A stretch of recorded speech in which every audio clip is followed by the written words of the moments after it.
Oi, gente, boa noite. Boa noite, eu tô gravando de noite. É quarta. Não, não é quarta ainda. Hoje é. Que dia mesmo? Hoje é. Ah, é quarta, quarta, dia 3 de outubro. Eu tava esperando para gravar essa aula, que seria a aula 24. Será a aula 24? Opa, tá com tinta vermelha. Aula 24. Testes. Introdução, na verdade, né? A gente vai falar até o fim do curso de testes de hipóteses, mas a gente vai introduzir alguns conceitos fundamentais hoje. ah, Testes de hipótese. E como eu estava falando no começo, eu estava esperando que, na verdade, a gente já tivesse voltado à aula, mas aí acabei de receber um e-mail da Pró-Reitoria de Graduação falando em outro adiamento. Então, eu não sei como vai, quando a gente vai acabar. Eu sei que na semana do. Eu explico isso por e-mail, mas eu vou estar afastado porque eu vou para um congresso nos Estados Unidos. Então, vocês assistem essa aula quando vocês acharem relevante. Ah, ah, eu vou divulgar hoje, junto com a outra aula que eu já tinha preparado antes e estava segurando, porque eu achei que a reitoria ia ter. Eu não achei que a reitoria ia ter sucesso, eu não vou enganar vocês, mas a gente não pode dizer essas coisas explicitamente, né? Tem que pelo menos desejar boa sorte. Um, Voltando ao curso de estatística, eu tinha comentado na aula passada que eu queria falar de correção de Bonferroni para intervalo, coisas assim. Ah, Teve um barulho aqui na rua, mas enfim. A correção de Bonferroni ela pode ser apresentada no contexto de testagem.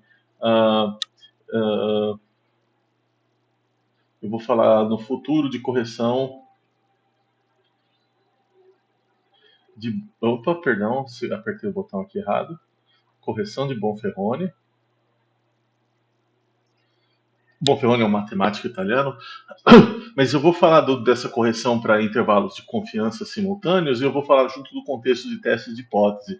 Então fica tudo no mesmo assunto só, então uh, eu não vou falar disso. Eu estou tentando ser um pouco mais perdão, estratégico sobre a ordem com que eu vou abordar os tópicos, dado que a gente vai ter esse fim de semestre aqui caótico com essa ingerência da reitoria sobre a situação, né? Uh, então, eu vou introduzir os conceitos de testagem de hipótese, porque vocês vão precisar muito disso, é, especialmente no contexto de. Basicamente, é quando vocês forem fazer experimentação científica. No contexto de experimentação científica, a gente vai precisar decidir a partir de uma amostra. Então, o que a gente quer fazer nesse contexto é, a partir de uma amostra,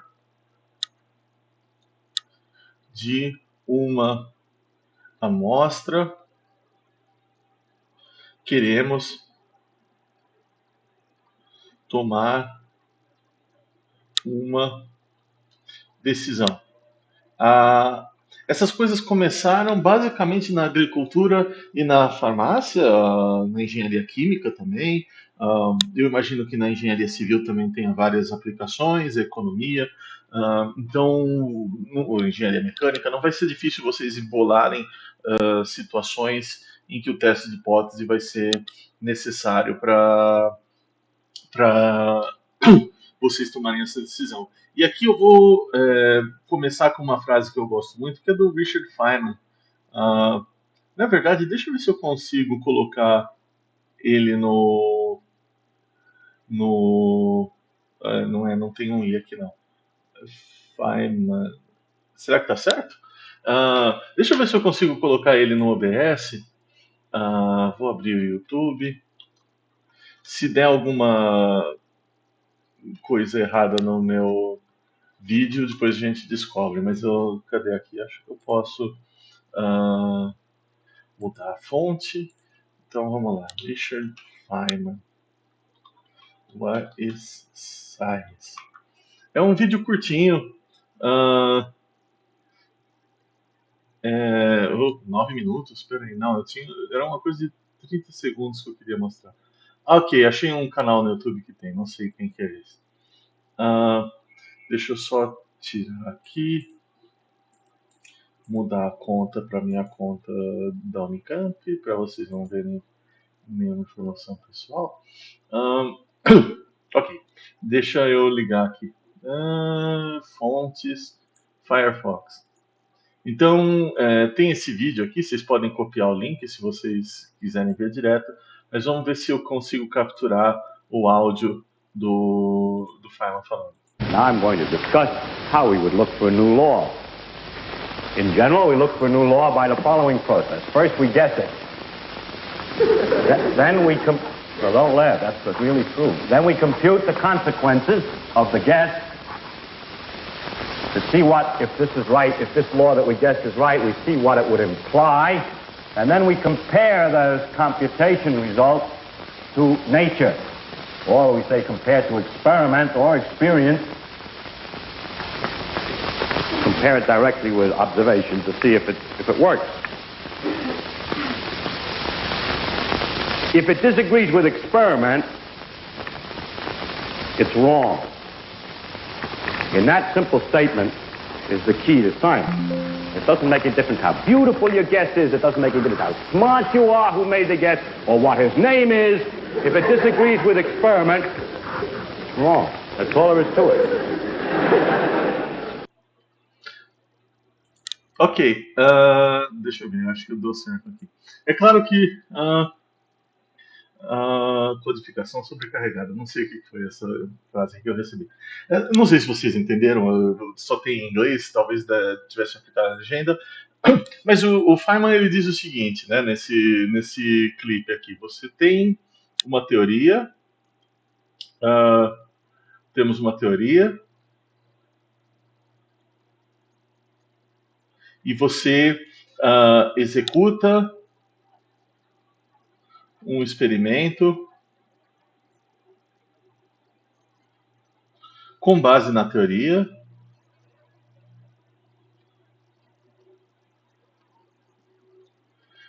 Se o resultado do experimento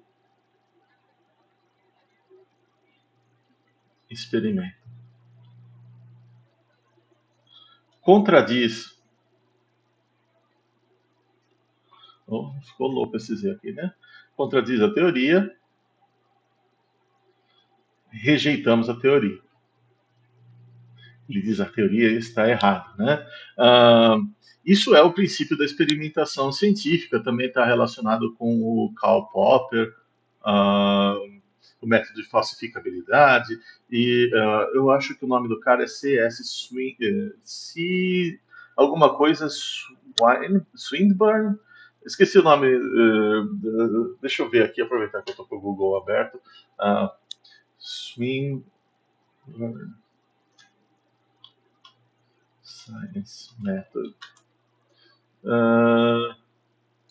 Não. Não, é outra pessoa esse cara aqui. Não sei quem é Swinburne. Bom, eu esqueci. Eu tinha um cara que eu não preparei essa introdução, por isso que eu me atrapalhei aqui. Mas o Popper e o Feynman já são referências o bastante por serem pessoas extremamente relevantes no ideia. A ideia do Popper é a seguinte: o que é ciência, né? O que é um método científico? A ciência ela é definida pela falsificabilidade, falsiability, né? Falsiability.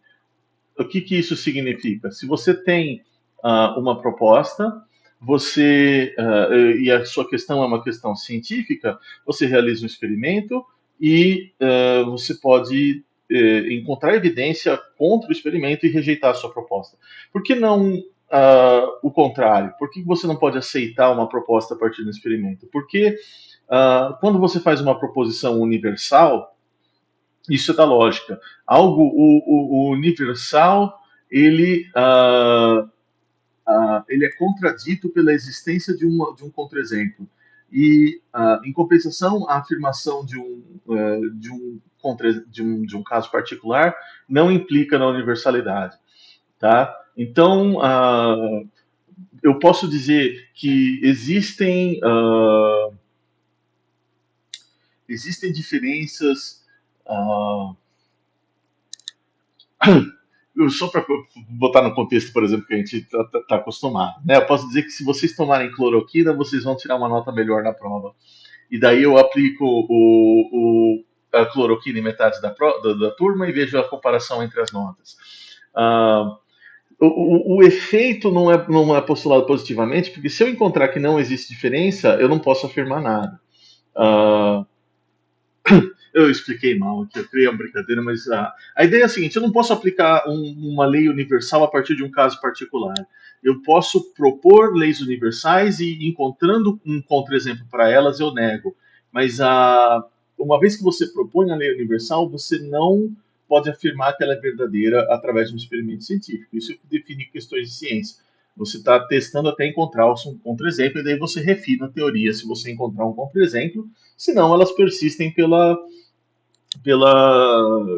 qualidade da explicação. Né? Veja, vocês fizeram física, vocês sabem melhor do que eu como funciona a mecânica newtoniana, e a gente sabe que a mecânica newtoniana, se você está olhando em coisas muito pequenas, na escala quântica, ou coisas muito grandes, numa escala relativa, elas falham, né? Mas na escala local, a mecânica newtoniana é válida. Então, é um pouco nessa direção também. Então eu citei Feynman, eu citei Popper. Por que eu estou falando disso de estatística? Porque a ideia aqui é a seguinte: eu vou propor para vocês. Eu tenho um remédio e eu tenho um placebo. Todo mundo que ouviu rock na década de 90 sabe o que é um placebo. Um placebo é uma pílula de açúcar, né? A gente sabe que se a gente entrega um placebo para um paciente, ele pode melhorar espontaneamente da doença, tem uma chance disso acontecer. É claro que hoje em dia os protocolos para testagem de fármacos são diferentes, então as pessoas podem receber o que a gente chama de placebo positivo, que é o remédio que a gente já sabe que funciona, e você quer testar se um remédio novo tem um efeito melhor ou igual. Né? E aí o remédio com efeito melhor ou igual, se for estritamente melhor, você lança como um remédio eficiente, se for igual, você lança como um remédio que pode ser considerado bioequivalente ou coisa assim. Ah, então, vamos supor que eu tenho um ensaio assim. Eu estou querendo dar um remédio que vai curar dor de cabeça depois de uma ressaca, né? Vamos pegar só o pessoal que bebe. Eu tenho aqui, não sei, tem 90 alunos na classe. Vamos supor que 60 de vocês consumam álcool. Então, eu pego aqui 30 pessoas vão tomar o remédio, 30 pessoas vão tomar o placebo, 30 pessoas não participam. Então, eu vou botar aqui N1, N2, N3. Aqui o critério de exclusão é natural, né? A gente não participa do estudo, isso daqui, na verdade, a gente nem analisa. Bom, depende, né? O seu critério de exclusão não pode estar relacionado com o tratamento. Se você está fazendo um tratamento para dor de cabeça e o seu critério de exclusão é que as pessoas que têm dor de cabeça muito severa, obviamente isso daqui pode ter uma margem de questionamento. Mas isso vocês vão estudar melhor nas áreas específicas de vocês. A ideia é que se eu tô falando, tem aquela história de você tomar um gema de ovo no dia seguinte com um pouco de molho inglês, faz você melhorar de uma ressaca, né? Então, se a gente fizer um experimento, eu vou alocar aleatoriamente para esses indivíduos e aí vamos supor que vocês respondem uma escala. Alguns de vocês receberam gema de ovo, outros de vocês receberam, na verdade, só alguma coisa com textura e corante e um engana-trouxa ali, para vocês não saberem, que seria o placebo, né? Engana-trouxa não é um termo técnico, mas enfim, vocês me perdoem que eu estou no fim do dia, que eu estou meio cansado. Vamos supor que das 30 pessoas que receberam remédio, receberam a dose lá, 22 reportaram melhora.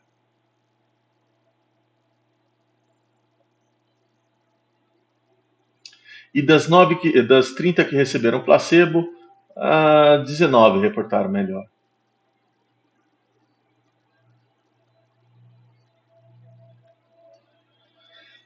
Isso daqui convence vocês de que esse remédio é melhor?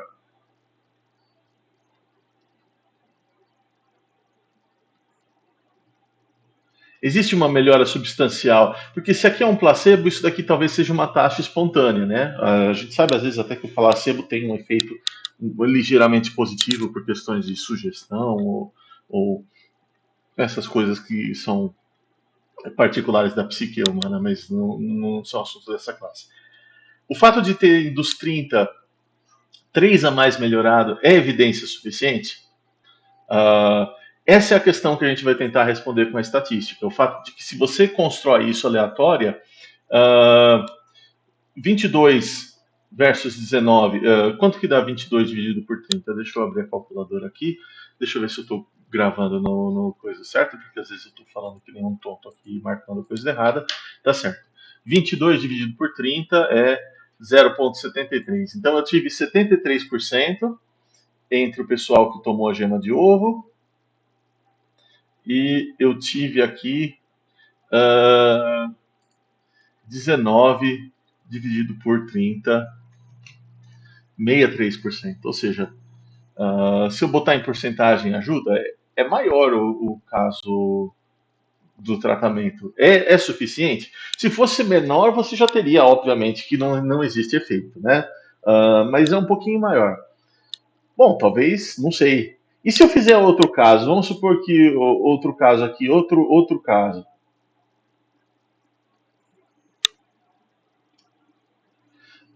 Num outro caso, eu falei que a gente faz uma gemada, tem que pôr açúcar também na gema de ovo para vocês melhorarem. A gente vai lá, passa uma semana, um mês, toma outro goró, fica legal. No dia seguinte a gente vê quem ficou bem. E daí a gente vê aqui que 28 pessoas melhoraram com a gemada, contra agora foram 17.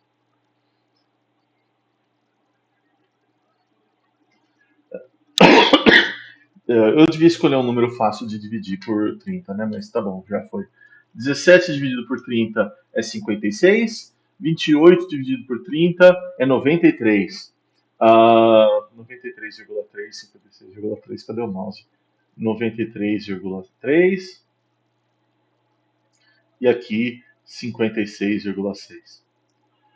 Isso daqui é uma evidência mais forte do que essa. Vocês estão mais convencidos com essa porcentagem de melhora de que esse teste não é fruto do acaso?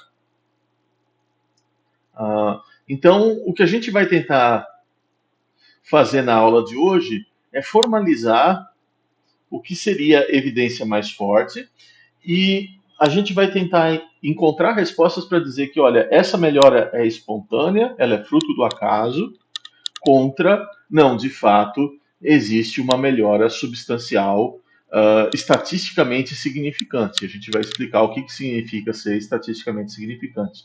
E isso daqui varia para o contexto da sua aplicação. Né? Para um médico trabalhando com implantes cocleares e algum tipo de tratamento antes da introdução do implante, obviamente a melhora seria a taxa de sucesso. Se você está vendo a resistividade de um material em função de uma proporção de silício que você coloca misturado junto com o bloco de concreto, talvez a melhora seja a maior resistência. Às vezes você tem essas coisas multivariadas, às vezes você tem uma melhora em algum sentido com pior em outro sentido, mas a gente vai ver como que a gente pode analisar, fazer um teste de hipótese para decidir entre essas duas coisas. A gente vai começar com testes de hipótese muito simples, hipóteses de uma variável, de um parâmetro só. Mas o doce desse tópico vão ser comparação de duas ou mais populações, que é o que a gente vai fazer em análise de variância. Então, se a gente chegar, se essa greve nos permitir, a gente conseguir chegar a tempo nesse assunto, eu acho que vai ser muito legal e vocês vão ficar muito, muito felizes, muito satisfeitos. Mas eu preciso decidir, eu preciso tomar uma decisão a respeito dessa hipótese nova. Tá? Então vamos lá. Primeiro, definição. Definição. Uma hipótese estatística. Oh, perdão, apertei o botão aqui errado. uma hipótese estatística é uma proposição sobre um parâmetro desconhecido.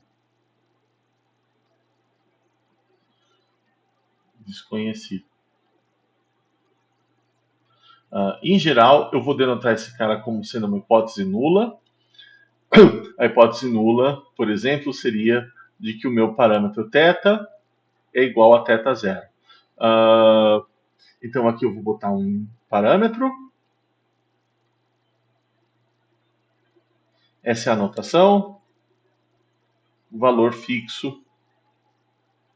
Esse parâmetro é conhecido. O parâmetro é desconhecido. E o valor fixo é a sua proposta. Por exemplo, aqui em cima as hipóteses seriam um pouco mais complicadas nesses exemplos, mas seria, por exemplo, de que esse θ é igual a esse θ'. E daí dá para fazer alguma coisa assim. Nesse momento eu só vou testar um θ, mas a gente vai testar mais de um θ em breve. Então, isso daqui é uma hipótese estatística, e a minha segunda definição é uma estatística do teste. Definição, a gente viu que é estatística, né? Estatística é uma função da amostra. Uma estatística do teste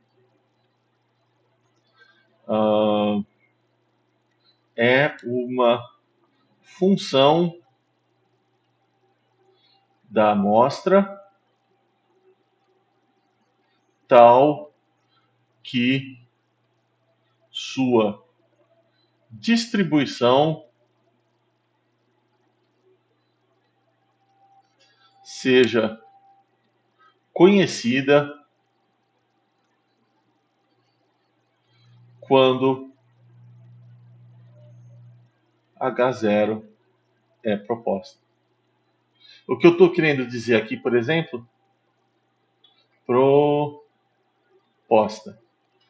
Vamos supor que eu esteja testando a hipótese de uma moeda cara ou coroa ter probabilidade de 50%.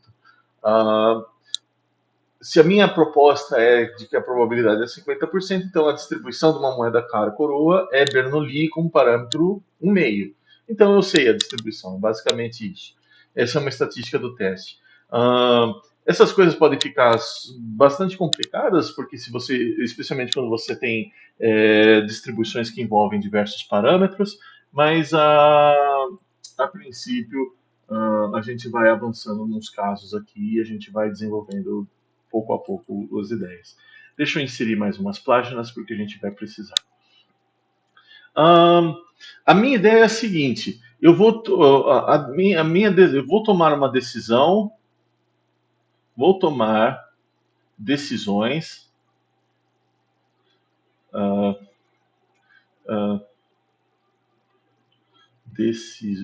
tá feia a minha letra, hein? Decisões usando a estatística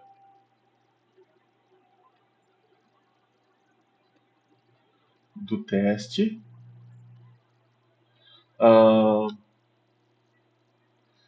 denotada por T de x1, xn, e a minha decisão, por consequência do contexto aqui do Popper, de que a questão científica é baseada na falsabilidade, minhas decisões serão entre rejeitar H0 e não rejeitar H0. Tá? Então eu vou construir uma estatística do teste tal que eu conheço a distribuição dela sob a hipótese nula, quando os parâmetros são determinados pela hipótese nula, e a minha decisão vai ser entre rejeitar e não rejeitar H0. É só isso que eu posso tomar. Tá bom? Que formas podem ter essas hipóteses? Eu vou definir um monte de coisa nessa aula, por isso que era uma aula que eu queria dar presencialmente, mas eu vou disponibilizar essas notas para vocês, e a gente vê como faz. Mas eu preciso definir um monte de coisa. Então eu defini a, a minha hipótese nula, eu defini a estatística do teste, eu vou fazer uma tabela aqui em que eu vou definir tipos de erro. Eu aprendi a desenhar linhas nesse editor, né? Então, o que a minha decisão pode fazer? Eu vou colocar aqui uma linha. Será que eu consigo colocar umas linhas cinza? Acho que sim. Então, aqui eu tenho outra linha. E a aula agora passa a ser uma aula do Paint. Opa. Professor desenhando. Vamos lá, o que eu posso fazer? Como eu falei, eu posso tomar duas decisões. Eu posso não rejeitar. Perdão, eu não quero mais linha. Eu não rejeito H0. Essa é uma possibilidade. Ou eu rejeito H0. E qual é o estado da natureza? Né? O que pode estar acontecendo? No caso, por exemplo, ali de cima. Pensa no contexto da experimentação em que você está testando os remédios ou o que quer que você esteja. H0 pode ser falsa ou H0 pode ser verdadeira. Então eu tenho um contexto aqui em que H0 é verdadeira. Verdadeira. Analfabetismo docente é foda. Vamos lá. E eu tenho H0 falsa, né? Lembrando que na realidade uma proposição não pode ser algo entre verdadeiro e falso, né? A gente ainda está num universo regular, aristotélico. Então, essas coisas que estão entre o real e o irreal não são da gente. Então, tem duas situações que podem acontecer. Se eu não rejeitar H0, quando H0 é verdadeira, eu estou tomando a decisão correta. Se eu rejeitar H0 quando H0 for falsa, eu estou tomando a decisão correta. Em caso contrário, eu estou incorrendo um erro. O erro de rejeitar H0 quando ela é verdadeira é o que a gente chama de erro do tipo 1.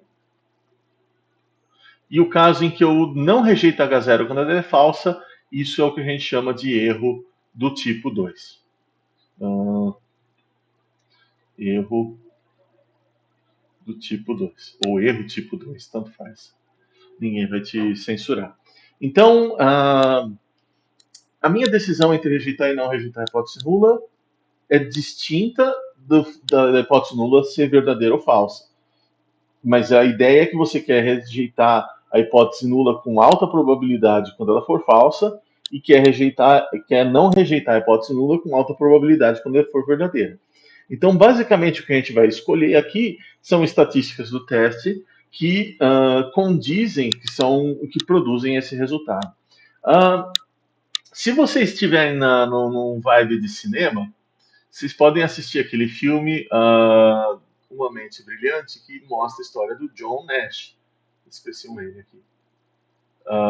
Isso daqui vem de teoria dos jogos. Isso daqui é um contexto de teoria dos jogos, uma teoria da decisão baseada num jogo simples contra a natureza, né? A sua decisão é entre rejeitar ou não rejeitar a possibilidade de existir um efeito ali, e a natureza que guarda no peito dela as cartas dizendo se a hipótese nula é verdadeira ou falsa.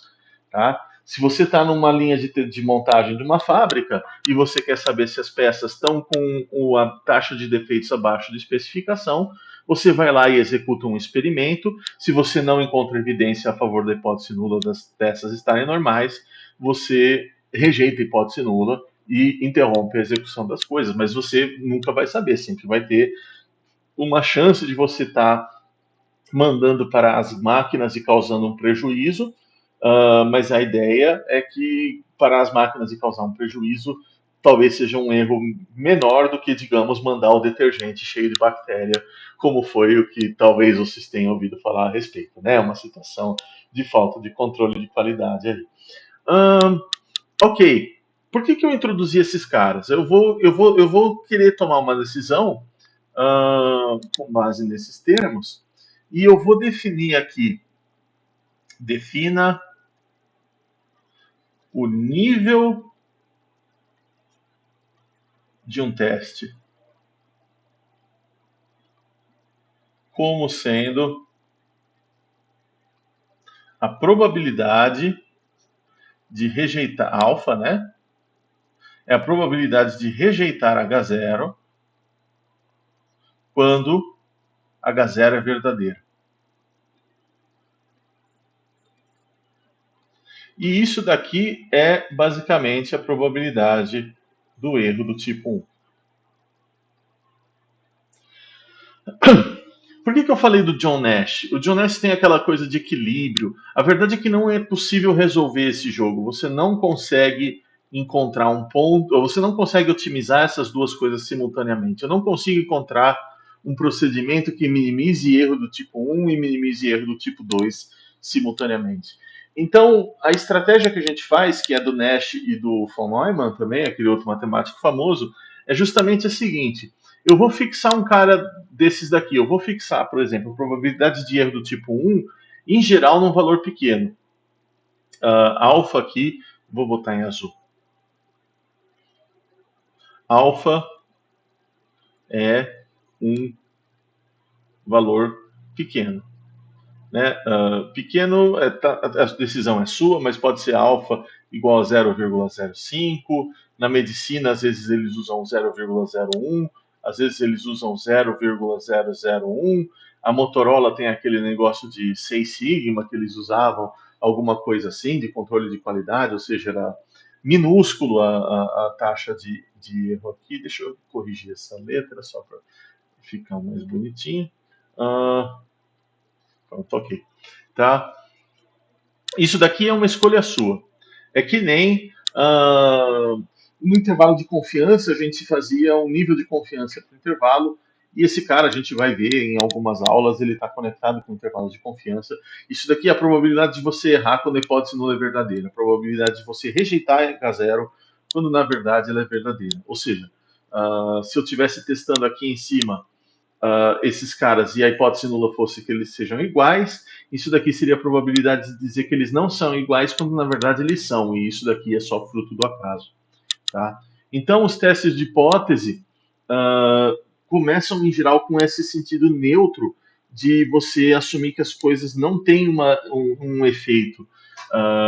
E quando você rejeita a hipótese nula é que você encontra um efeito significante. E a ideia é que você vai, como você está construindo um teste de tal forma que você só vai rejeitar a hipótese nula com probabilidade muito pequena, então qualquer evidência extraordinária que você encontrar aqui deve ser uma evidência contra a hipótese nula, e aí você pode dizer que o seu procedimento funciona. Tá bom? A gente já vai entrar no caso prático, mas eu ainda tenho mais duas coisas para definir. Em geral, controlamos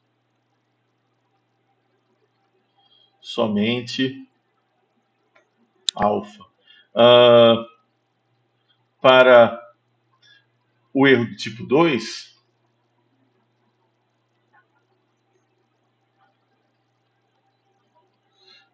definimos uma função auxiliar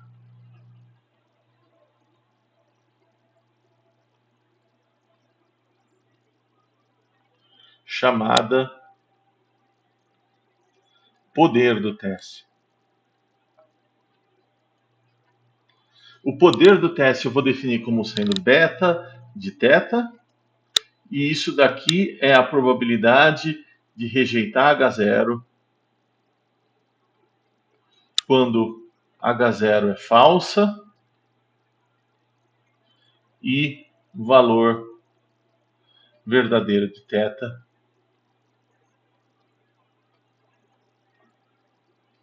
é θ. Então deixa eu botar aqui θ Ah, não quero trocar a letra. Ah, tá bom, tem uma tautologia aqui, mas deixa eu. Do pessoal que é daltônico, me perdoa. Eu vou corrigir. Eu vou colocar aqui só uma cor diferente. Pronto, coloquei um violeta.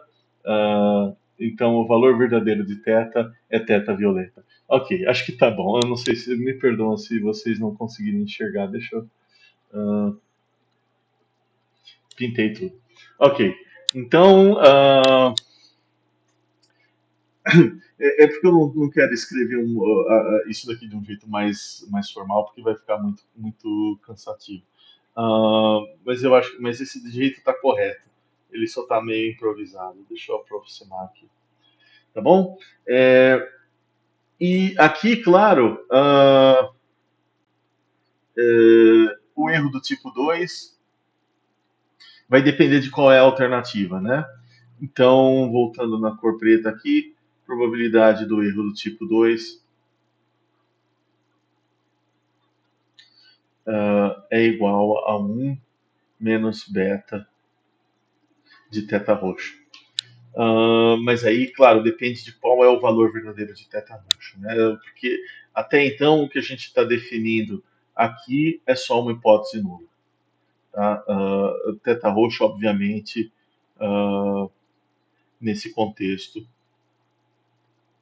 é diferente do teta zero que eu determinei pela hipótese nula. Tá bom? Deixa eu tentar alinhar de novo esses negócios aqui. Ok, eu tô com fome, gente. Eu acabei de chegar da Unicamp. Eu fui para a Unicamp só para fazer reunião com meus alunos. Mas enfim, o poder a gente não vai se preocupar muito. Eu só quero que vocês saibam o que existe, o que significa. A ideia é a seguinte: em geral, deixa eu fazer aqui nessas coisas. ah, em geral, é difícil calcular o poder, mas sabemos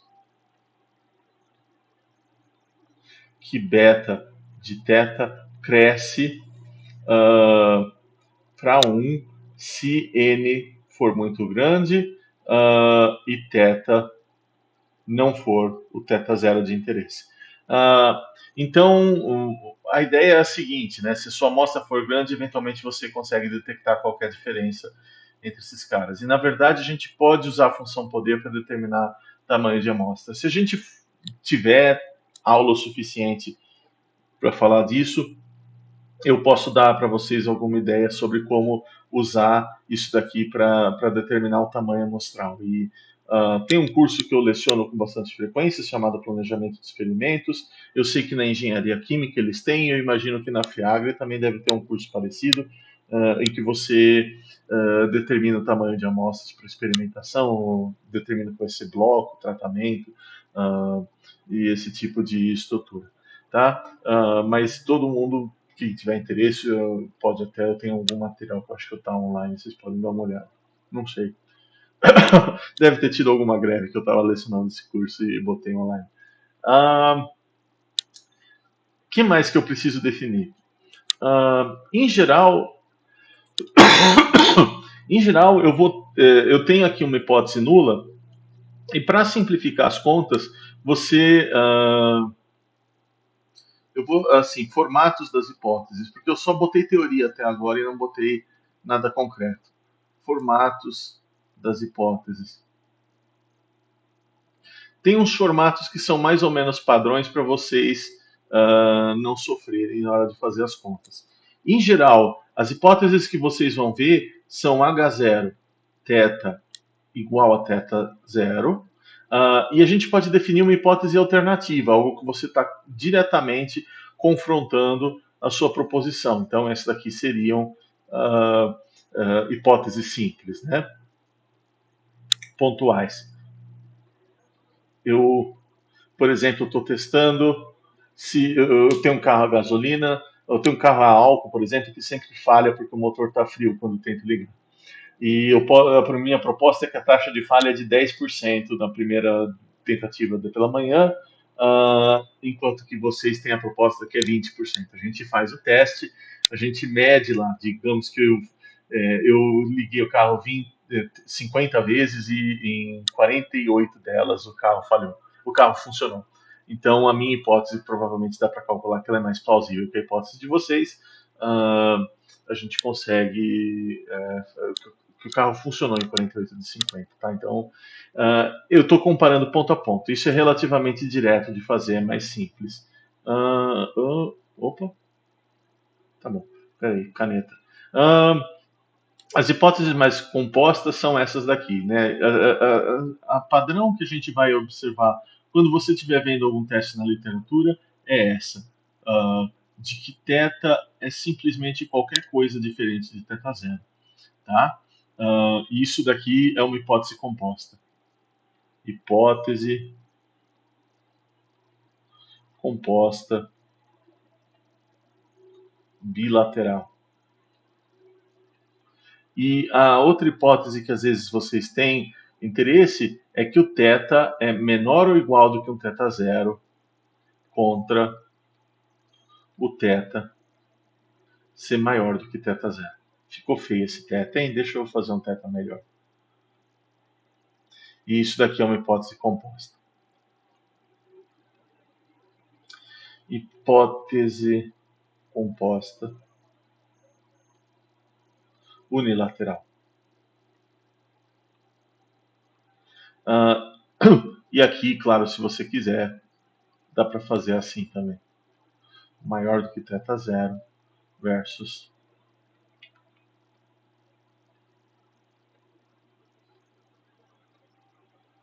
essas duas são unilaterais. Tem outras, na verdade tem várias.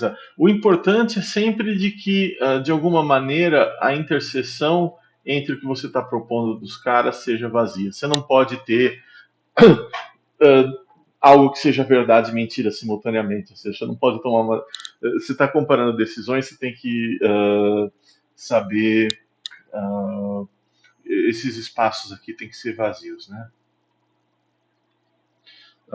Não é a anotação correta, mas tudo bem.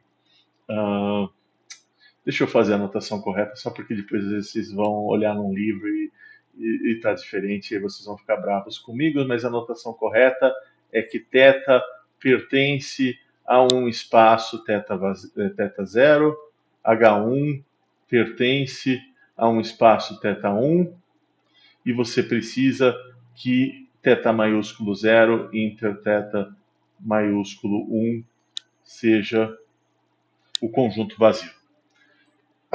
Tá bom? Qualquer coisa, qualquer notação de teoria de conjunto vale para esses caras aqui, mas as hipóteses que eu apresentei fora da margem do coisa são as que a gente vai usar nesse curso, são as que a gente vai usar na vida real também, na prática, né? Mas dá para fazer coisas mais gerais.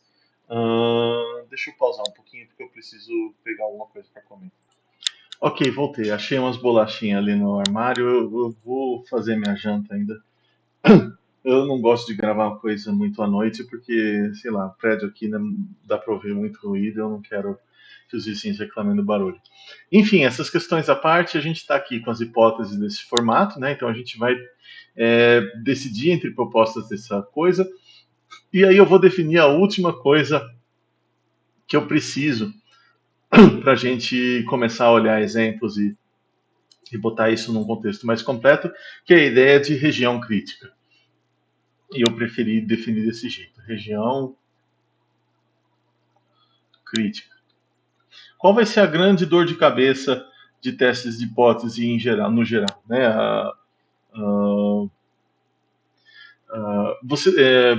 Você vai ter, para uma estatística de um teste, para a estatística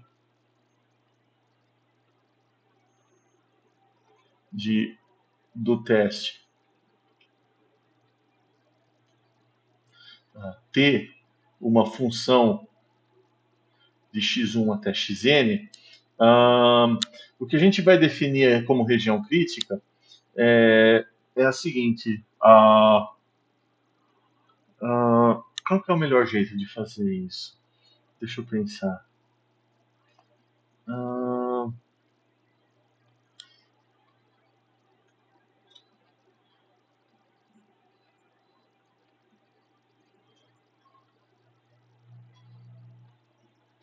existe. ah, é um pouco mais complicado do que eu quero passar aqui, mas a ideia é a seguinte: eu vou criar uma região crítica onde eu vou olhar a hipótese alternativa. Então eu vou colocar aqui H0, eu vou colocar H1 e aqui eu vou colocar ARC. Ah,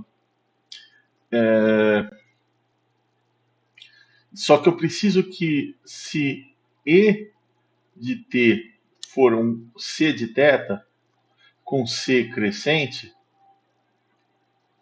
então eu acho que isso daqui é o melhor jeito de eu colocar. Se C for crescente, se eu tenho essa seguinte hipótese aqui, H0, que θ é igual a θ0, ou menor ou igual, vou botar assim, menor ou igual que θ0, contra θ ser maior do que θ0, a minha região crítica ela é a estatística T ser maior do que um K estrela. E esse número K a gente tem que escolher, é um pouquinho complicado. Deixa eu botar aqui melhor, K estrela. Se θ for maior ou igual que θ0 contra θ sendo menor que θ0, a minha região crítica vai ser θ menor que K estrela. De novo, o sinal coincide com o da hipótese alternativa, com a negação da região crítica. E finalmente, com a negação da hipótese nula, perdão. E finalmente, o igual contra diferente, ele é um pouquinho mais chato, porque eu vou ter que a minha decisão vai ser quando T menor do que um K1 ou T maior do que um K2. E aqui o K1, obviamente, tem que ser muito menor do que o K2. Isso vale se a esperança da estatística do teste for uma função crescente de θ. Se o contrário for decrescente, a gente não vai ver muito nesse curso. Se decrescente, inverter desigualdades. Eu acho que os testes que eu vou apresentar no curso são todos funções crescentes de θ.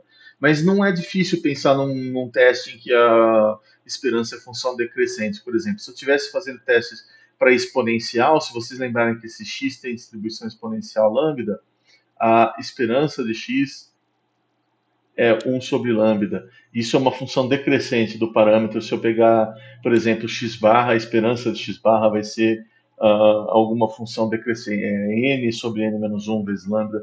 Então, para testar a hipótese nula, por exemplo, de que lambda é menor ou igual que lambda zero, eu teria que olhar se o x barra é maior que alguma coisa. Tá?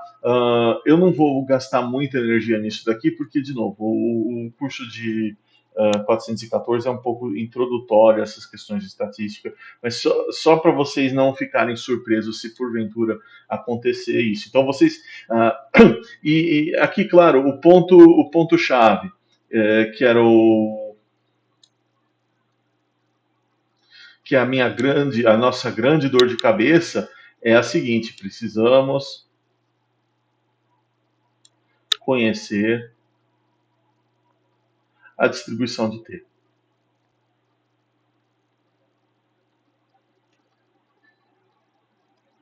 Então, aquelas coisas sobre transformações, e eu não falei muitas, eu falei os casos envolvendo a normal, então isso deve ser suficiente para o nosso curso, mas para qualquer outra coisa que vocês estejam fazendo, o pessoal que trabalha, por exemplo, com modelos mais sofisticados, vocês vão precisar de outras distribuições. Então, o pessoal, eu sei que o pessoal da civil, da economia, certamente trabalha com coisas que fogem da normalidade. E, perdão, o que eu estou fazendo aqui? Eu estou tentando ajeitar essas letras enquanto eu falo. Por quê? Porque eu quero o meu K estrela, esse cara aqui, o que quer que ele seja, eu vou encontrar a minha regra de decisão, é basicamente encontrar o K-estrela tal que isso daqui seja satisfeito. Então, esse é o contexto todo do problema. Eu vou precisar testar essas hipóteses, eu vou precisar encontrar os pontos de corte do K-estrela. Se eu souber a distribuição da estatística, eu consigo encontrar o K-estrela exato. Se não tem aproximações numéricas, mas elas não são muito assunto desse curso.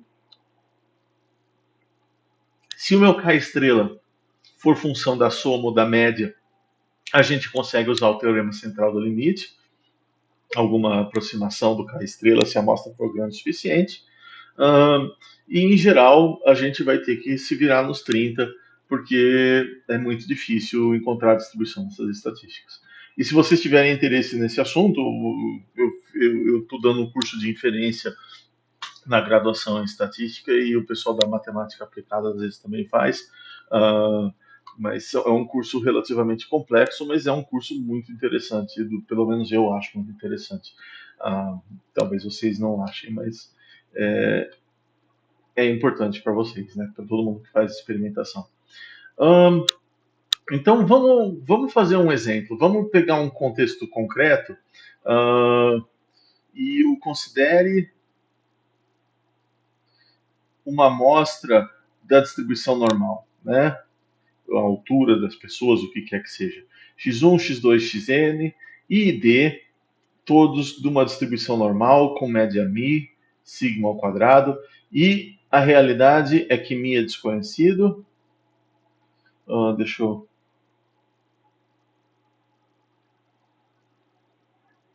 E sigma também. Às vezes no livro a gente coloca soma sigma conhecido para fazer umas continhas mais fáceis, mas na prática é muito difícil. Quero testar H0 de que μ igual a alguma coisa. Antes de falar o teste, eu vou apresentar as estatísticas e a gente faz um exemplo do livro. Acho que fica mais legal. Então, deixa eu apagar isso daqui. Estatísticas que são úteis. Estatísticas úteis para vocês. Eu tenho que, por exemplo, x barra é a mesma quantidade do intervalo de confiança. Eu tenho que x barra dividido por S sobre N menos μ. Isso daqui tem distribuição T com N menos 1 graus de liberdade. Eu tinha apresentado para vocês a distribuição T. Eu vou dar uma tabelinha no dia da prova, mas ela tem o mesmo formato da normal. A única coisa é que ela tem caudas pesadas, né? Então as caudas aqui dela são probabilidades envolvendo a cauda são potencialmente maiores. Mas ela é centrada no zero.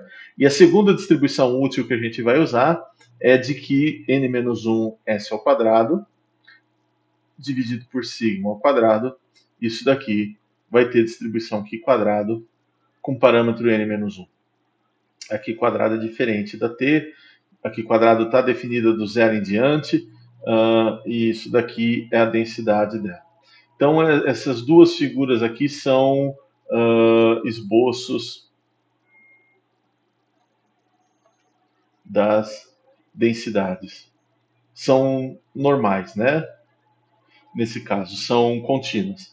Então, se os dados são normais, então eu tenho que a densidade do x barra menos μ dividido pelo desvio padrão amostral, vezes raiz de n, isso é t, e eu tenho que a densidade do n-1 s ao quadrado dividido pelo valor verdadeiro sigma é Q quadrado. E aí, basicamente, o que a gente vai fazer é que quando eu estiver testando a hipótese, eu vou usar esses caras aqui. Então, deixa eu pegar um exercício no livro aqui. Me dá um minuto só para eu copiar e colar. Deixa eu pausar a gravação e a gente faz um exercício legal. Olha só, esse é 8.1, o capítulo, exercício 6. Ele não é um teste ainda, ele só tem um pouco de contextualização. Então, eu vou botar aqui 8.1. Imagina que isso daqui é o nível de radioatividade em picocuries por litro. E a ideia é de que 5 picocuries por litro é considerada a dividing line, né? É o limiar entre seguro e inseguro, né? Uma exposição segura e insegura. Você recomendaria testar H0 mi igual a 5 contra H1 mi maior que 5 ou H0 mi igual a 5 contra H1 mi menor que 5 e explique o seu raciocínio. Então, o que a gente está tendo aqui? Imagina que você está em Angra dos Reis, vocês já devem ter visto. Angra é um lugar muito bonito. Eu não conheço Angra pessoalmente, eu fui até Paraty uma vez, mas Angra tem aquelas usinas nucleares e você quer saber, talvez, se nadar no mar ali é seguro. O que você faz nesse caso? Né? Você tem que pensar que a probabilidade do erro do tipo 1, rejeitar a hipótese nula, é se você definir mi igual a 5 contra mi maior do que 5,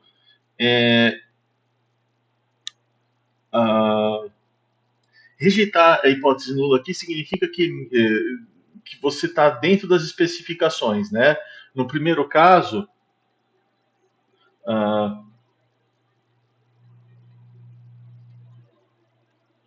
H0 está dentro das especificações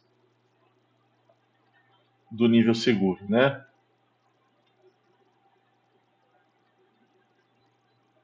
E no segundo caso, H0 é a fronteira, mas H1 está dentro do nível seguro. Então, no segundo caso,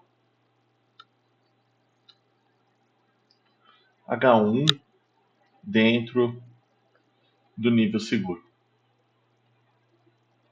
O que eu apresentei para vocês em testes de hipóteses é que os testes de hipótese eles são conservadores com respeito à hipótese nula, né? A probabilidade de você estar cometendo um erro do tipo 1, você controla aqui, é muito pequena.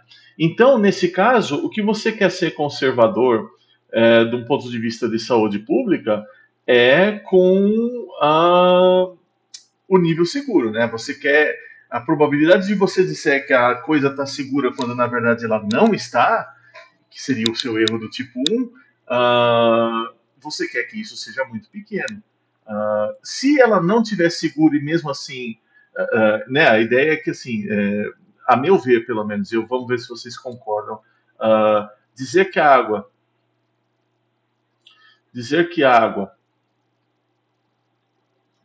é segura, ou perdão, apertei o botão aqui por engano, segura, safe, né? Tem uma tradução melhor para isso? Segura. Segura. Quando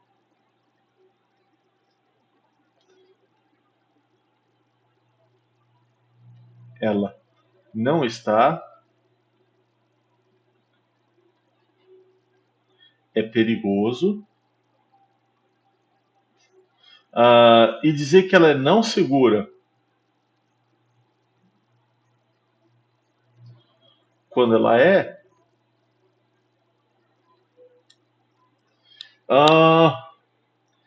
só excesso de cautela, na minha visão.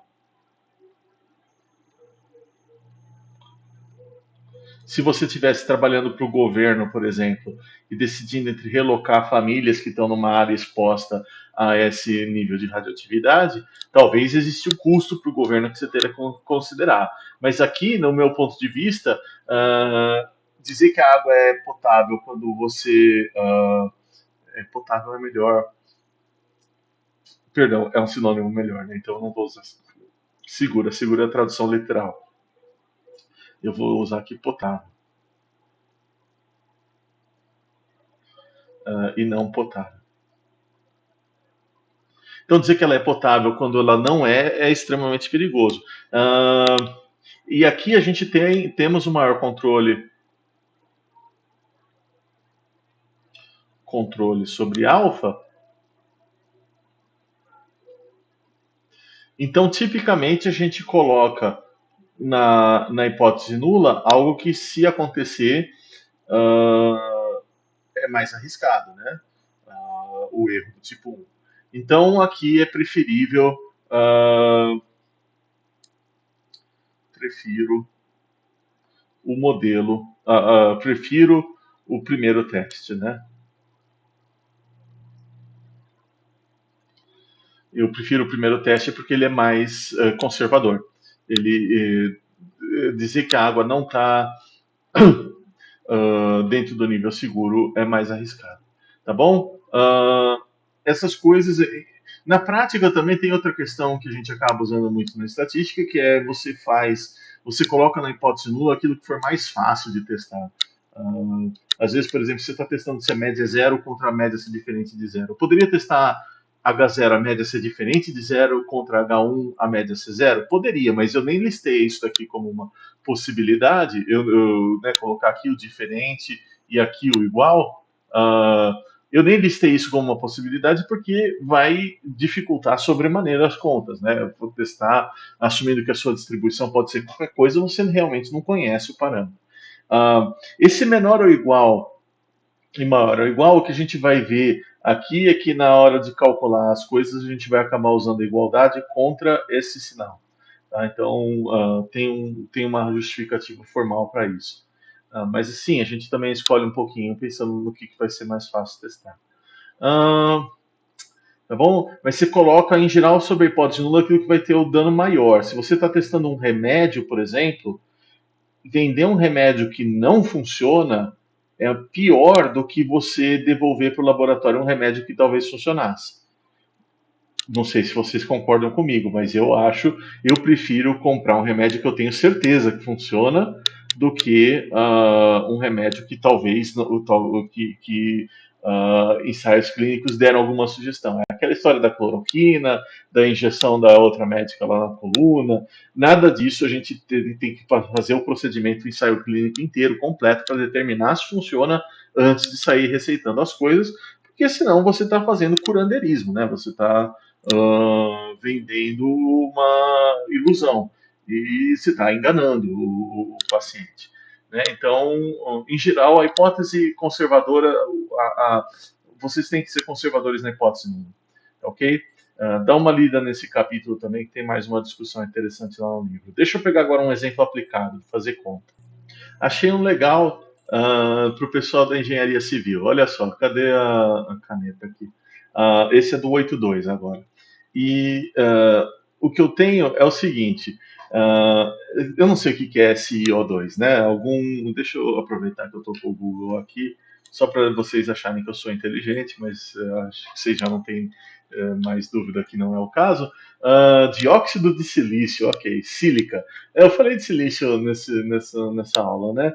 Alguma coisa assim. Então, a porcentagem de sílica em um certo tipo de reboco, né? Semente aqui, em inglês, semente não é cimento, não é a tradução literal. Semente é o reboco que a gente faz, né? O preenchimento. Então, a porcentagem de dióxido de silício em um certo tipo de cimento baseado no alumínio, de reboco baseado no alumínio, é 5,5. Se você quer testar a hipótese de que esse parâmetro, vamos lá, eu quero testar a hipótese de que essa porcentagem de semente aqui, de reboco, eu estou tentando lembrar qual que é a palavra correta para traduzir semente do inglês. Vamos olhar o Google. Translate semente. Cimento, não, tá errado. O Google tá errado. Argamassa. Consolidar, firmar, argamassar. Plaster. Plaster é um sinônimo, mas plaster é do inglês. Como que eu traduzi plaster em inglês? É tipo um gesso, tá bom. Emplastro, estuque. Ok, nem sei o que é estuque. Tudo bem, é o reboco, vai. Então você tem esse isolante, certamente vocês sabem do que eu estou falando, vocês devem saber melhor. Eu tenho esse isolante aqui, esse preenchimento de algum composto de alumínio com alguma taxa de silício e de dióxido de silício, que tem que ser em torno de 5%. E você quer testar se essa amostra está dentro das especificações, então você vai lá e recolhe N igual a 16 amostras independentes, né? A gente precisa dessa suposição aqui. Se a gente não tiver, a gente está na roça desse cara. E suponha que a verdadeira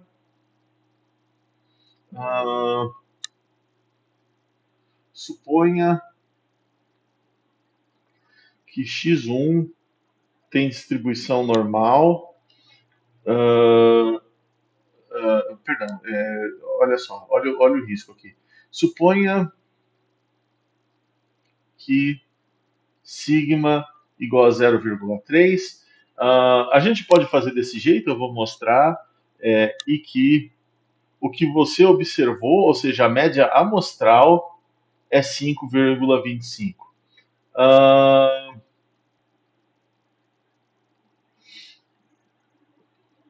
Eu quero testar se esses caras são iguais. Então, eu vou dizer assim: x tem distribuição normal, com média θ, e desvio padrão ou variância 0,3.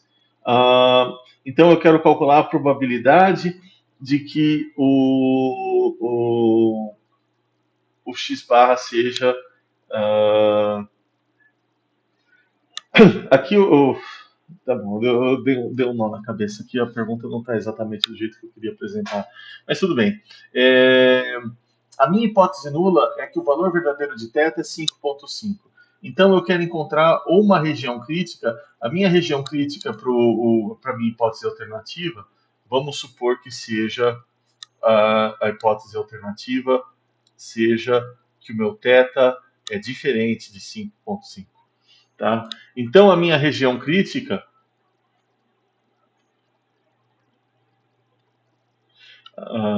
eu tenho que x1 tem essa distribuição, estatística do teste. Nesse caso em que eu estou comparando a média, faz sentido usar a média amostral, né? Estatística do teste é x bar, tá? A minha região crítica, ela vai ser desse formato aqui. Como eu tenho um igual contra diferente, então eu preciso encontrar um K estrela ou outro K estrela, e se alguma dessas coisas acontecerem, eu rejeito a hipótese nula, né? E eu quero rejeitar a hipótese nula com probabilidade baixa, mas quero que a probabilidade de x barra ser menor do que K1 estrela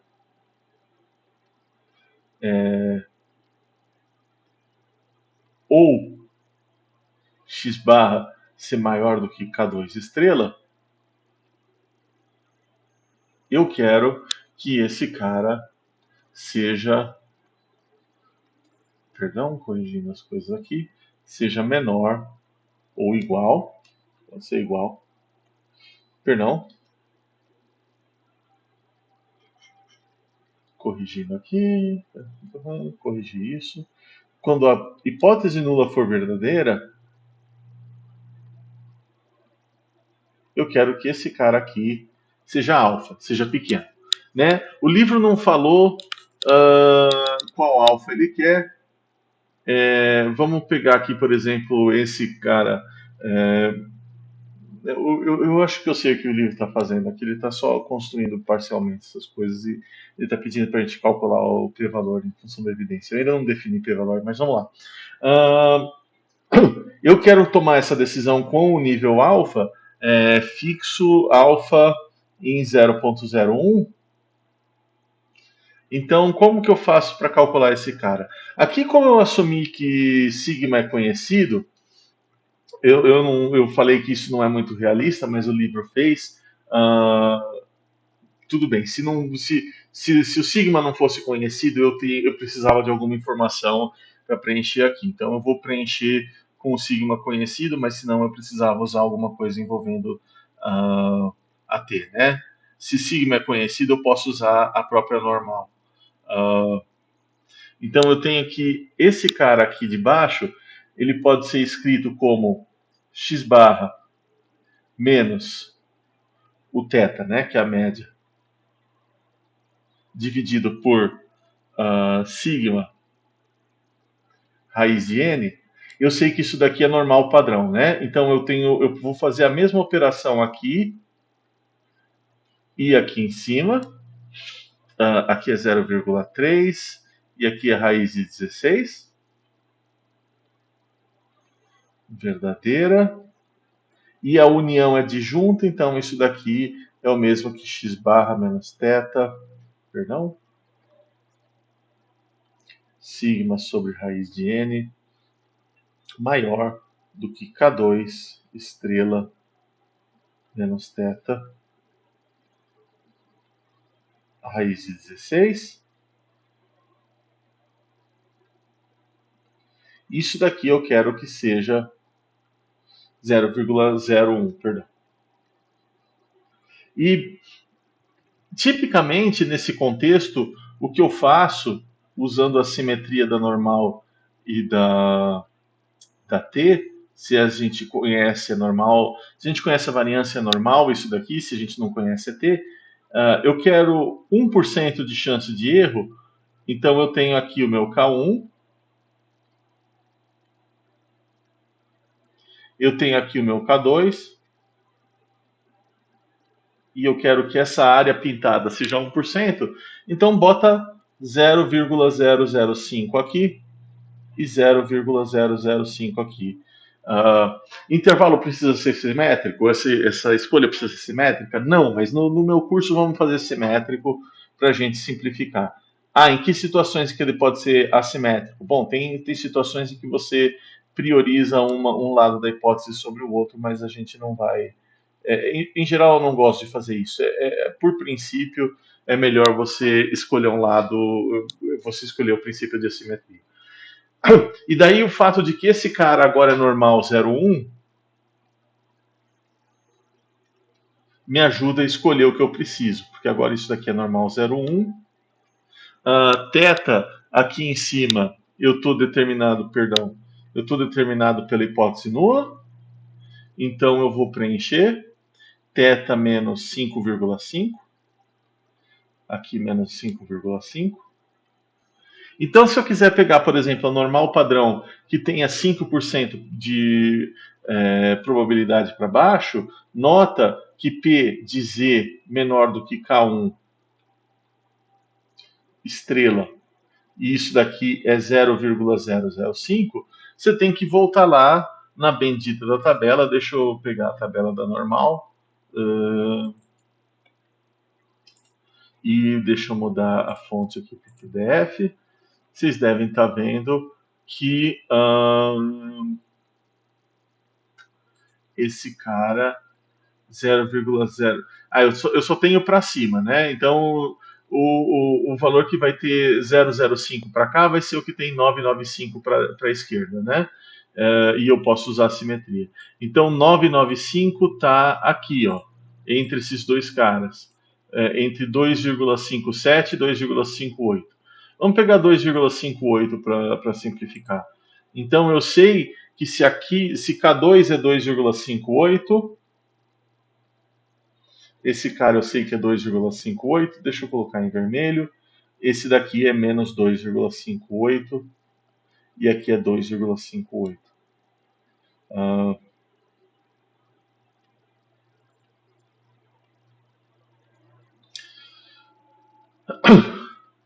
Perdão, a minha hipótese nula era 5,5 e o que eu observei é 5,25, tá? Então, ó, toma cuidado aqui, tá, gente? Aqui é o que eu observei, aqui é o que eu estou testando. Não mistura essas duas coisas. Então, eu estou fazendo certo. Se eu colocar esse cara na minha coisa, eu vou ter que eu preciso que K1 estrela menos 5,5 dividido por 0,3 vezes 4, né, que é a raiz de 16, isso daqui tem que ser igual a menos 2,58, e daí é só chegar na calculadora e eu vou obter que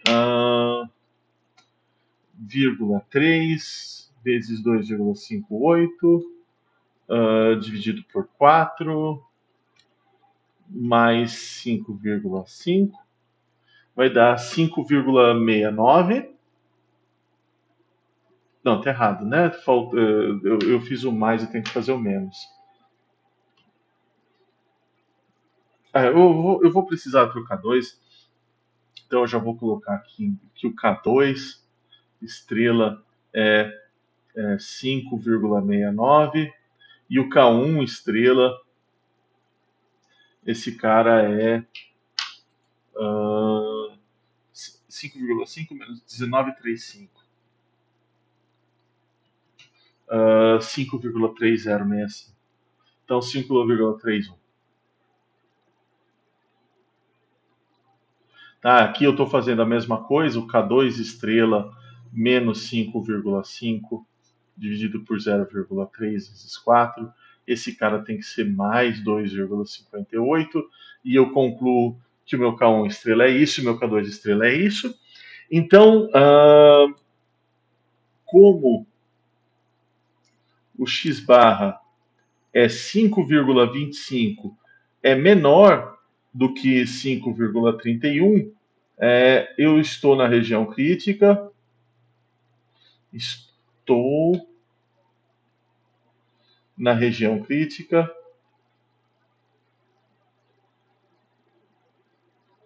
e rejeito H0 no nível 1% de significância.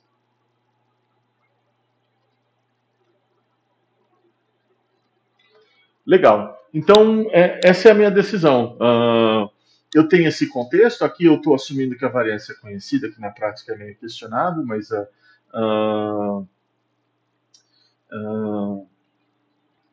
na prática isso daqui é questionável. Eu estou na região crítica, eu rejeito a hipótese nula no nível 1% de significância. Tá bom? Como que a gente está de tempo aqui? 1h15. Tá ok. Nota que o livro faz algumas perguntas aqui que são interessantes, né?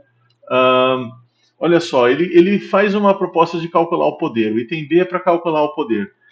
Se a verdadeira abordagem é mi igual a 5,6 e o nível alfa igual a 0,1 foi usado, qual a probabilidade de detectar essa departure da hipótese nula, né? Então, isso daqui é um pouquinho interessante. Deixa eu aproveitar que a gente tem um tempo extra e fazer. Eu defini a minha região crítica é exatamente x barra menor do que 5,31 ou x barra maior do que 5,69. Então eu quero saber qual é a probabilidade de que x barra seja menor do que 5,31 ou eu posso, vamos ser mais formal aqui, né? Ou x barra sendo maior do que 5,69 quando eu sei que H1 é mi igual a 5,6. Então, isso daqui é o que eu chamo de função poder nesse ponto, 5,6. 5,6, se você preferir. Tá? Então, a ideia é que agora a hipótese alternativa, que é verdadeira, e a verdade eu preciso olhar ela ponto a ponto. Eu posso fazer isso ponto a ponto, se for o caso, mas para fazer esse caso verdadeiro, dado que mi é 5,6, o meu cálculo da probabilidade ainda usa essas coisas. Então, a probabilidade da região crítica sob hipótese nula é 1%. Qual que é a probabilidade de você observar alguma coisa na região crítica, quando o valor verdadeiro, na verdade, é 5,6. É algo que não. Então, eu posso pegar aqui e definir esse cara agora usando o valor da região crítica, né? Então, eu tenho que isso daqui ser menor do que 5,31, perdão, usando o valor da hipótese alternativa, em que eu fixei as coisas, 0,3, aqui é vezes 4, ou x barra menos mi sigma raiz de n ser maior do que 5,69 menos 5,6, 0,3 vezes 4. Tá?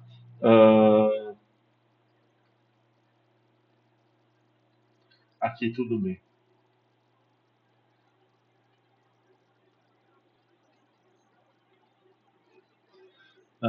Mas aí é só uma questão de transformar esse cara agora usando 5,6 no lugar da média, né? Então só deixa eu deixar pintado aqui, porque eu construí esses intervalos usando 5,5, essa regra de decisão.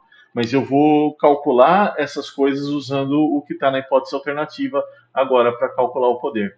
E se eu fizer isso, isso daqui é a probabilidade de uma normal padrão ser. Dá um tempinho que eu vou fazer isso na calculadora aqui. Deixa eu ver se eu estou gravando a coisa certa. Ainda estou.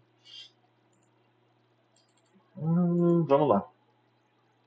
5,31 menos 5,6 vezes 4 dividido por 0,3. Então aqui é uma probabilidade de uma normal ser menor do que 3,8. 3,8 alguma coisa que eu já esqueci. Esclerose está complicada. 3,86. Ok, esse cara é pequeno, mais a probabilidade de uma normal ser maior. E aqui esse cara que eu espero que seja grande porque ele está caminhando na direção da hipótese desse lado, né? Então aqui é 0,09 dividido por 0,3 vezes 4. E aqui é 1,2. 1,2 é um valor bastante razoável, né? Então, esse cara eu não vou olhar na tabela, porque eu sei que ele é aproximadamente zero. Mas o cara aqui eu preciso olhar, e daí isso daqui é o mesmo que 1 menos P da normal padrão ser menor ou igual do que 1,20. E vamos fazer a mágica das tabelas aqui. Olhando nas tabelas da normal, eu tenho que 1,20 é 0,8849.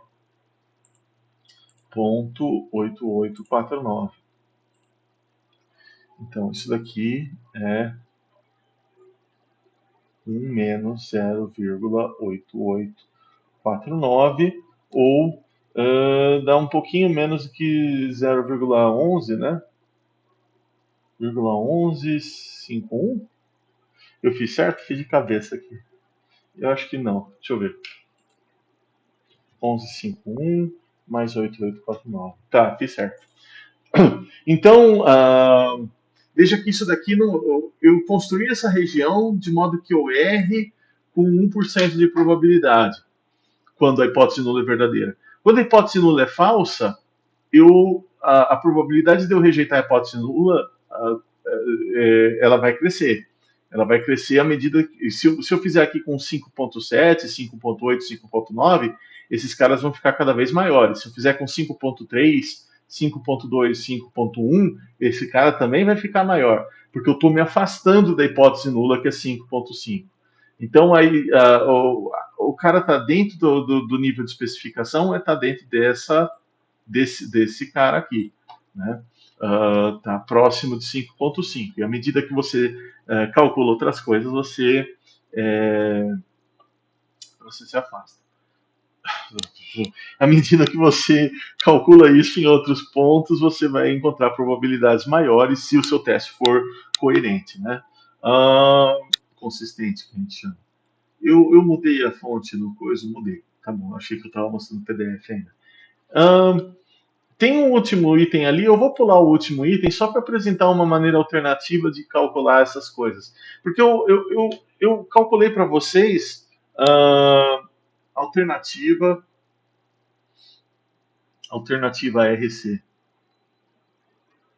Não é uma alternativa, é só uma maneira diferente de apresentar. Ao invés de encontrar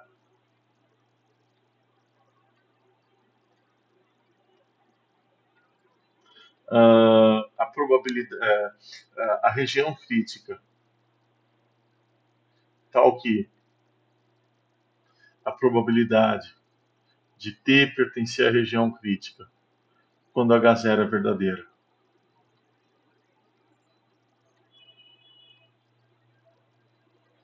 seja alfa, isso está parecendo mais um 2 do que um alfa, agora está um pouquinho melhor. Podemos calcular um p-valor. Definição.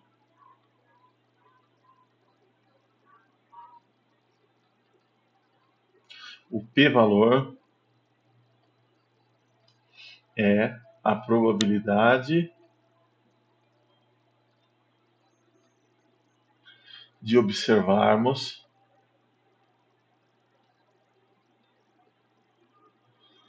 um evento mais extremo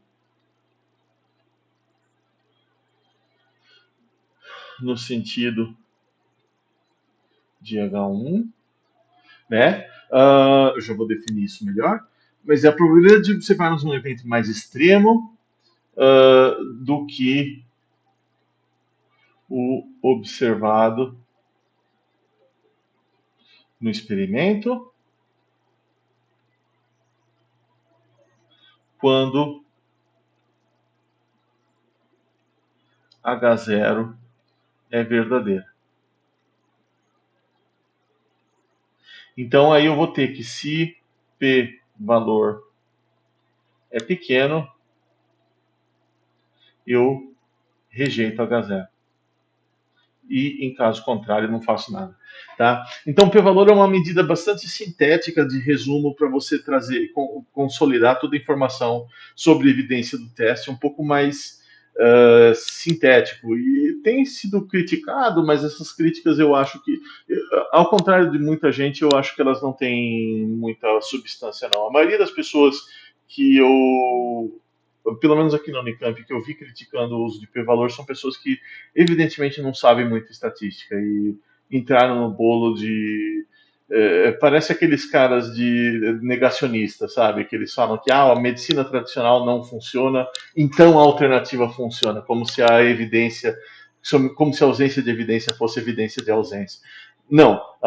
Se você faz os testes corretamente, então o p-valor é um instrumento válido, sim.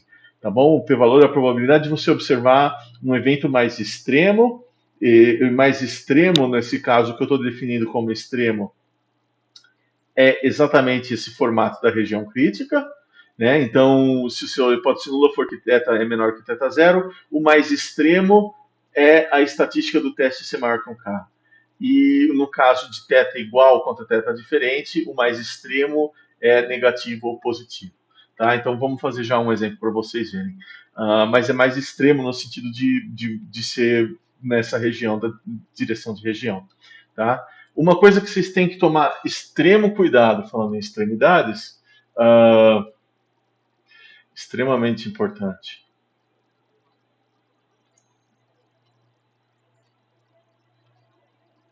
Importante.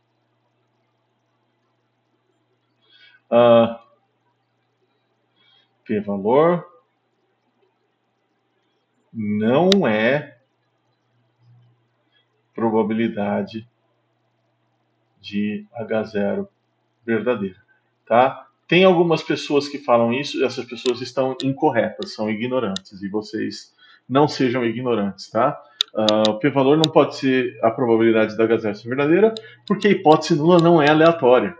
Não tem como ser aleatória. A hipótese nula é um fato desconhecido sobre a natureza que a gente está tentando determinar através da nossa decisão. A hipótese nula não é aleatória, logo ela não pode ser uma probabilidade dela ser verdadeira.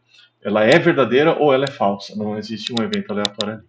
Mas enfim, no exemplo do silício, dióxido de silício, o meu p-valor, o teste é bilateral,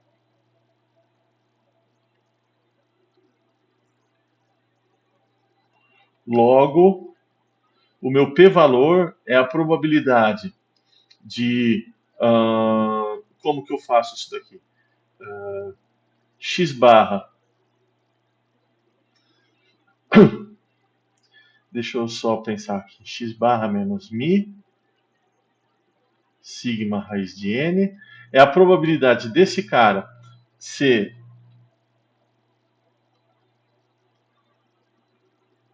menor do que 5,25, que é o que eu observei, menos 5,5, que é a verdade, sobre sigma raiz de n,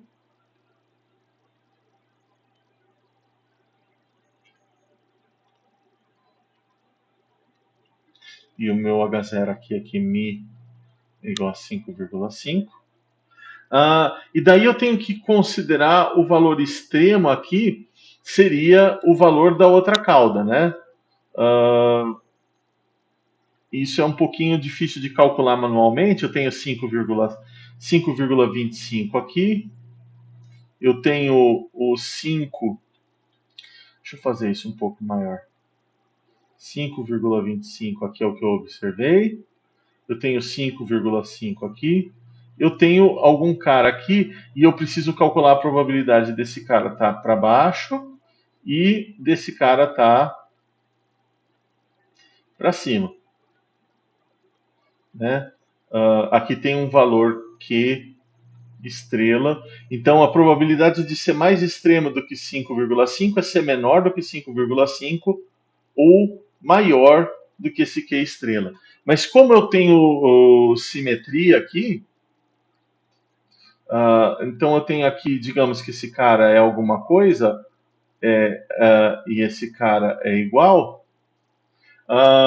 O que eu vou fazer usando a simetria, eu vou multiplicar por 2, basicamente. Eu falei tanto só para fazer isso. Isso daqui é pela simetria. Então, pelo fato de eu estar olhando alguma coisa menor do que 5,5, o meu extremo é o outro cara. E daí é só vocês olharem duas vezes a probabilidade de uma normal ser menor do que aqui eu botei esses caras, mas esses caras são conhecidos, né? 0,3 e 16. Então isso daqui é 4 vezes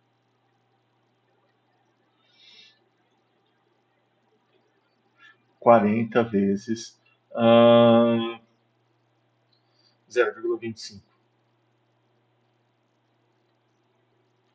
Ou seja, isso é duas vezes a probabilidade. Perdão, menos, né? Porque estou subtraindo 5,5 de 5,25 eu estou subtraindo 5,5. Isso daqui é o mesmo que uma normal ser menor do que menos 10 sobre 3, que é. Bom, você pode usar um computador aqui, duas vezes a normal.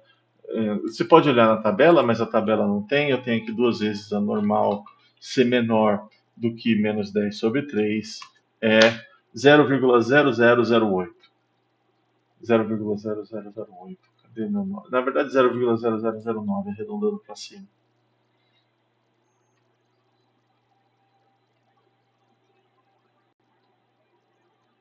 Então, a probabilidade de você observar um evento mais extremo do que o que você observou, nesse caso, se você observou, se o seu x barra foi 5,25 e você estava partindo da ideia de que a média era 5,5, era a sua hipótese de interesse, a probabilidade de você observar um valor mais extremo do que o que você observou é de 1 em 1000, quase, né?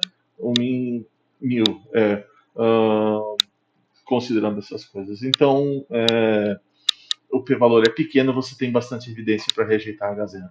Em geral, a abordagem feita nessa base do intervalo e a abordagem feita na base do p-valor tem que dar a mesma conclusão. Tem que ser a mesma conclusão. Então, isso é outra observação importante.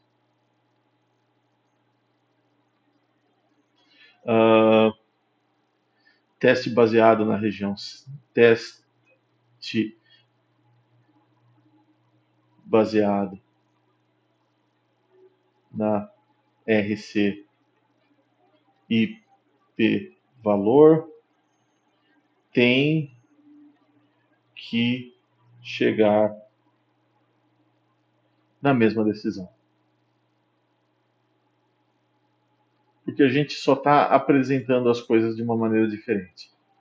Da região crítica é conveniente no sentido de controle de qualidade, situações de similares. O p-valor é mais interessante para um reporte resumido. Se você está mandando um artigo científico, é comum reportar só os p-valores na sua iniciação científica, no seu trabalho de laboratório, mas na prática isso daqui tem que ser consistente.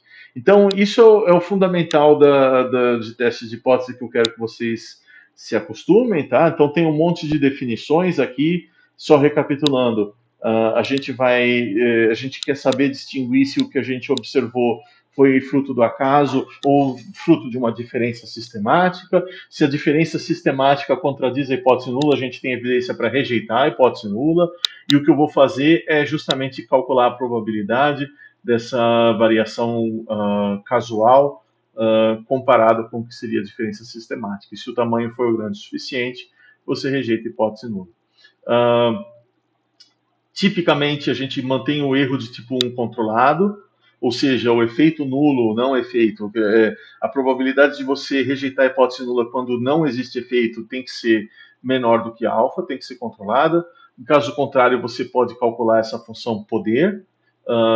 É um pouquinho difícil, mas vocês viram no exemplo que eu fiz que não é impossível.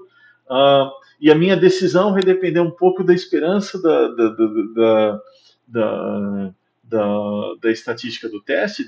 Se a estatística do teste for uma função crescente do parâmetro, então essas aqui são as decisões que a gente vai fazer. Se ela for uma função decrescente, a gente tem que inverter isso daqui, né? Se ela for decrescente, a boca é nesse sentido aqui,